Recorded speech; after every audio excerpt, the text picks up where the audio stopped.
Hi, this is JP Morgan. Today on the Slanted Lens, we're going to show you 5 options for getting good audio in your home studio. We've had a great series on home studios, from setting them up to how to light in them to now the audio you need to really finish things off to be able to get great video and audio in your home studio.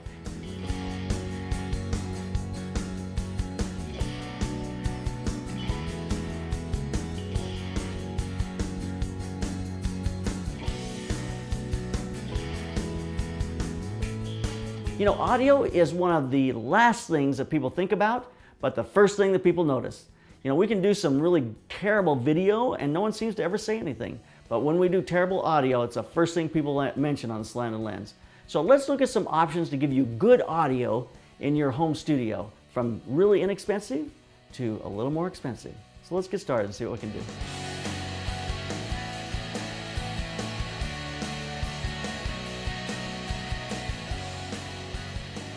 I said 5 solutions for great audio. I lied. The first solution is on your camera. It's the camera audio that comes with your camera every time you turn it on. It's terrible for a couple of reasons. One, it's a long ways away from the subject. So not being close enough, it picks up everything going on around the subject matter. So you can hear me now on that audio from the camera. It's really not very good. If I get closer,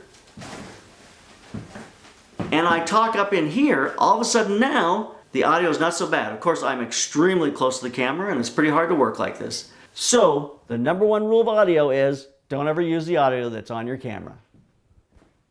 Number 2, we put a small Rode Videomic Pro on the hot shoe of the camera and plug it into the mic side on the camera. Now it's taking the audio from that shotgun mic and putting it into the camera. Is the audio better? At this distance, not amazing still. It's a long ways away. Is it better if I get back up here again? Absolutely, because it's close to me again. So this little Rode Videomic Pro is a nice solution to keep on your camera, because then if there's something that goes wrong with your other audio device, it's a great backup, but a backup at best. So let's go to number 3 and see what we got. Okay, so there's 1 and 2, both of them on the camera, both not good, not great.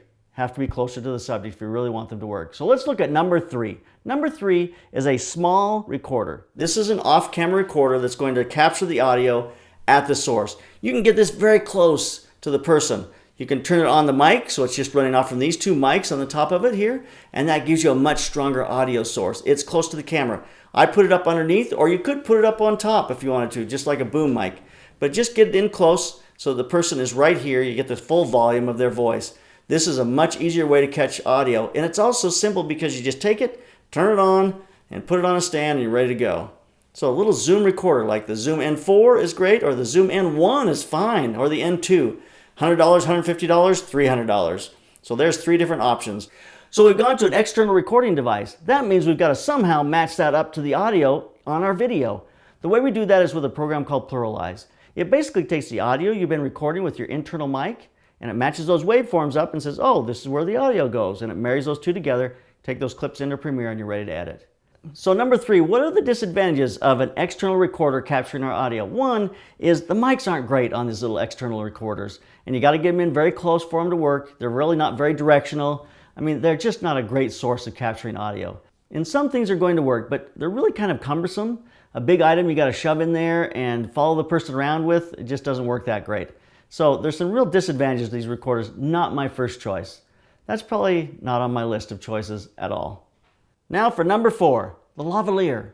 We've gotten a little more expensive as we've gone along. Camera's cheap, it comes with a camera. A little mic on top of the camera, a little more expensive. A Zoom recorder or something external, a little more expensive.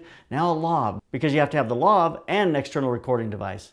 But a lav is great because it's on the person's body. They can move around, like it doesn't matter if I'm over here, doing my audio over here, or if I'm doing my audio over here, it's all going to sound the same. I'm never going to sound any different when I'm using my lav, regardless of where I go. Heaven forbid I should go to the bathroom and leave my lav on, because that will be very embarrassing. So the Lavalier is really nice because you can move around and go and do anything you need to. It's really nice to stay on the person. It's a very full audio though. It's right there. It's on the person's body. Disadvantage of the lav, you got to have 1 for each person. So the expense kind of goes up. You can't get 2 people using the same lav. Also, it's a matter of you're tying to the person. You know, and some people don't like it. You've got to tape something to their body, you got to put it in their pocket, they've got to carry it around with them. It's not fast like some other audio methods. So that's one of the disadvantages. Lars taught me a great way to hide your lav. You just take a little piece of gaff tape and you make a triangle. Bend it over and fold it over. And then fold it, and then fold it, and then fold it. You have a triangle. Now, we do it again. A triangle. Fold it, and stick it. And fold it, and stick it. And fold it, and stick it. Now we have 2 triangles. We take our lav mic and we set it right up in the top of that triangle, just like that. So the mic is sticking up. And then we take this here and put it on the other side. Now we've got a little triangle, sticky on all sides with the microphone right in the middle. Then you just take and stick that on the person, and it sticks to their clothes. Clothes on the top stick to it so they're not going to rustle to it. Disadvantage, it can make your shirt look a little stuck sometimes. Advantage, it hides under the clothing. It's not a problem, and you don't know you have it on. So a nice little tip on how to rig a lav mic.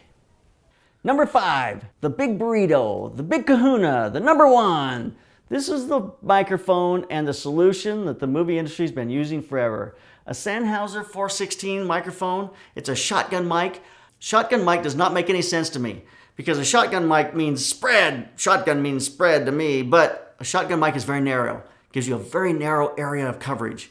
So it's going to be really zoomed in tight on the person. But what's nice about that is that you don't get external sound. The disadvantage of that is that if the person moves over here on the shotgun mic, you're not going to hear it very well. Or if they move over here, then you're not going to hear it very well. So if you're just sitting right here and talking like this, it's going to really change. So the shotgun mic in that way becomes a little more difficult to work with. But it's a solution that probably most people use. They use it overhead like you see here in front of me. Get a shotgun mic up, pointed more at the chest, not at the mouth, at the chest.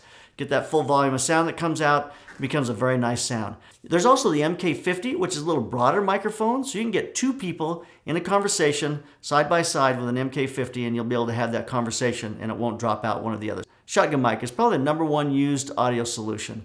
But like any audio solution, you got to run a cable, you got to run it back to your Zoom recorder, you've got to have an external device to capture, and it's $1,000 for one of them. The really good ones are $1,000. If you pay much less than that, you're probably wasting your money. So there's 5 solutions for your home audio. Now, out of the 5, there's only 2 that I really like. The lav mic or the shotgun mic. Those are the 2 standards in the industry. If you have the money and you can step up to those, do that. Make that happen. If not, the Zoom recorder is probably your next solution that's really going to make any sense. The other 2, not that great. So with those solutions, it gives you a way to be able to solve your audio, get great audio. It'll make it so that people appreciate your videos better. They're going to not notice the audio, which is a good thing because that means it's good. So keep those cameras rolling, keep on clicking.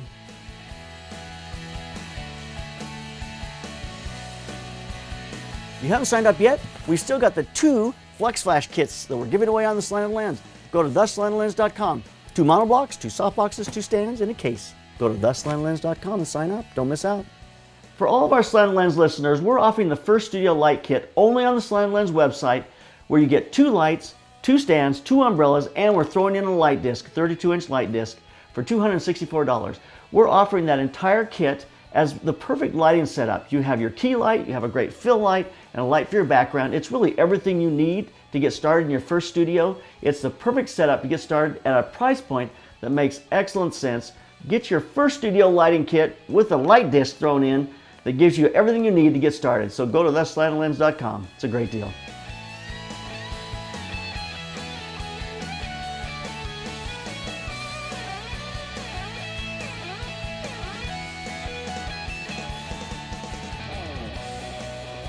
This is a dead cat. Who cares? What does it do? That's an audio lesson for another time.